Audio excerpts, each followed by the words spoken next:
Welcome back to The Game Plan, and time to introduce our very special guest. He plays his 50th game for Collingwood this week. Welcome along, Lukey Ball. Thanks for having me, boys. 50?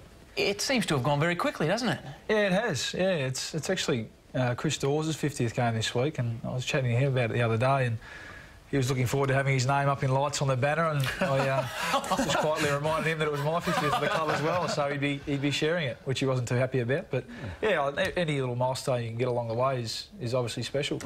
Luke, he's straight into it. What are the big differences between Mick Malthouse and Nathan Buckley? Age, certainly age. He's one of them. Cool. I'm going to start off nice and even before I get to... Oh, it was probably pretty early days, Duck, to really sort of, you know, digest any differences between the two. But, you know, Bucks, even after the weekend, we obviously had a disappointing result, but he was very positive. I think the fact that he's not so long out of the game is a really good thing, that he's got, you know, a lot of empathy for the players and how tough it is out there these days. So I think he's made a really good start. Not so much empathy in terms of training, though. They tell me it has been a big... Yeah, he definitely ramped it up. But I think you probably ask most players across most clubs, and you know, the game sort of improves every year, so you have to sort of you know, stay on top of it. So I think the things that made him such a good player were his work ethic at training. Scotty, you played with him for a couple of years. You would agree with that. So certainly those things that made him such a good player, he's tried to transmit into his coaching. We were very similar like that, Bucks and I. Yeah, but he's mentioned that. But the problem is, well, the only thing is that I think one of the most important things about a coach now is he has to know what makes each individual tick. Yeah. And I think that was a criticism of Bucks' a long time ago, earlier in his career, that if people didn't train the way he trained or behaved and thought footy the way he thought, he didn't give them any of their time. Yeah. Obviously, I'm assuming he's changed from that now, and I saw him develop and change a fair bit now. Yeah, a couple of guys, the older guys that played with him have mentioned that, how he's had to sort of, I guess, maybe even relax a few of his ideals about how to go about it. Maybe there's more than one way to skin a cat, and as you said, he's now managing 45, 48 players, so he's got to try and understand how each one of them tick. Luke, congratulations on knifing Luke Power for the president's job of the AFL Players Association. Something that happens today and yesterday with Aaron Davey, does that end up on your doorstep in any way, shape or form? Oh, no, it doesn't. I know. I saw Matt Finnis you know, get interviewed briefly earlier about it as well.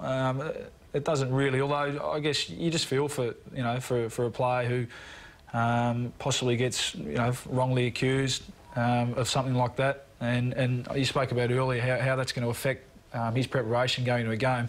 These days, you need a lot of things going for you, you know, every week to go into the game full of confidence. So, for his sake, I hope it doesn't distract him too much from his job, and that's to go out and play good footy for the Melbourne Footy Club. Beautiful answer, beautiful man. So many people love this man around the competition. Easy, Tiger. No, everyone loves him, as a couple of his teammates spoke to us during the week about how much they love the man that is Luke Ball.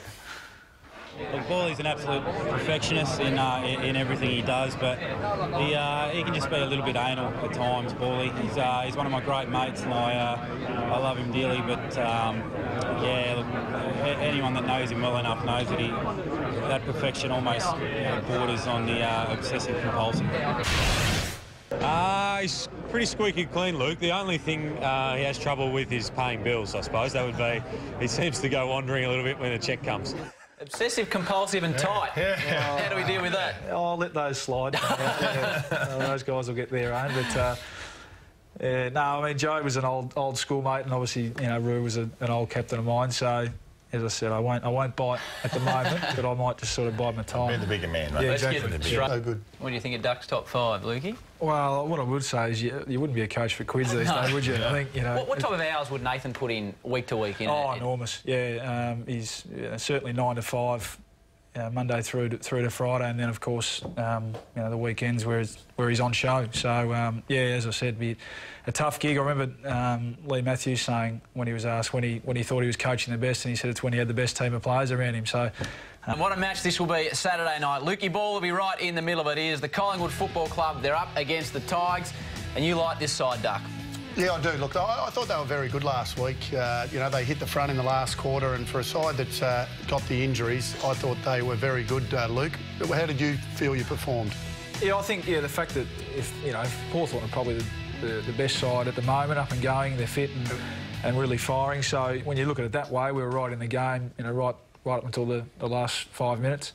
But yeah, certainly there were areas that we weren't happy with, and I guess the obvious one that they scored so heavily after, you know, the last couple of years we've been able to build a game plan around being pretty strong defensively. So that's obviously the main area that we've looked at this week. Great to watch though, Bally, for the blokes out in the crowd when there's goals like that. It's fantastic to watch. Yeah, and look, sometimes when you're out there playing, it is as well. You know, obviously when they're going through your end more than the other team, it's a lot more fun. But yeah, there was some great highlights, wasn't there? You could have been 5 goals over quarter time though. You kicked poorly in the first quarter. It's one thing that's never changed in footy, is it, Scotty? Duck spoke about that last week. The accuracy, and really yeah, hurt. You're right. We probably kicked ourselves out of it a little bit early, and it came back to haunt us.